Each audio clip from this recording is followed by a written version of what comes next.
اسلام میں اتفاق اور اتحاد کی بڑی تاکید ہے۔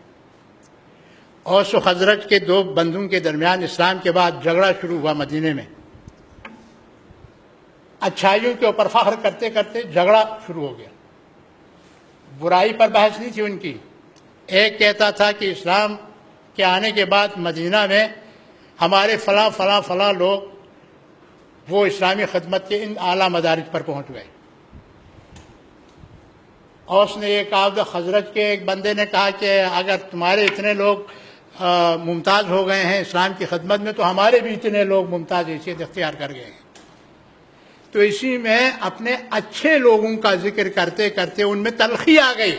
یہ بات خاص طور پر یاد رکھنے کی۔ اچھا، تو تلخی آ گئی۔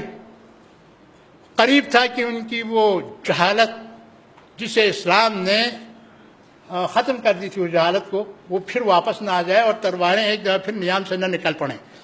رسول اسلام کو خبر ہوئی تو آپ نے ان کو پھر اسلام کی تعلیمات یاد دلائیں اور اللہ کی طرف سے پھر وہ حکم بھی نازل ہوا، یا ایھا الناس اتقوا اللہ حق تقاتہ ولا تموتن الا وانتم مسلمون واعتصموا بحبل اللہ جميعا ولا تفرقوا۔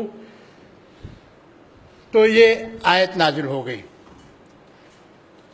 عرض یہ کرنا چاہتا ہوں، ان کی لڑائی کسی برائی کے تذکرے کے ساتھ نہیں تھی،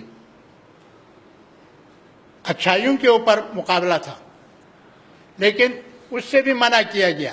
اس سے ہمیں یہ سبق ملتا ہے کہ دیکھیے، آپ اپنی تنظیم کی اچھائی کو، اپنے محلے کی اچھائی کو، اپنے شہر کی اچھائی کو، اپنے فرقے کی اچھائی کو اپنے لیے باعث تقلید سمجھ کر تو زیر بحث لائیں کہ میں مزید اسی میدان میں آگے بڑھ کے اور اچھا کروں گا۔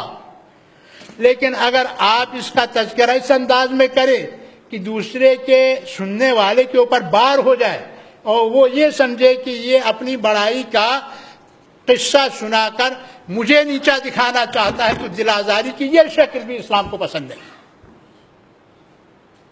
اسی سے اندازہ ہمیں لگنا چاہیے کہ اسلام کس قدر صحیح اور سلیم الفطرت دین اور ضابطۂ حیات ہے۔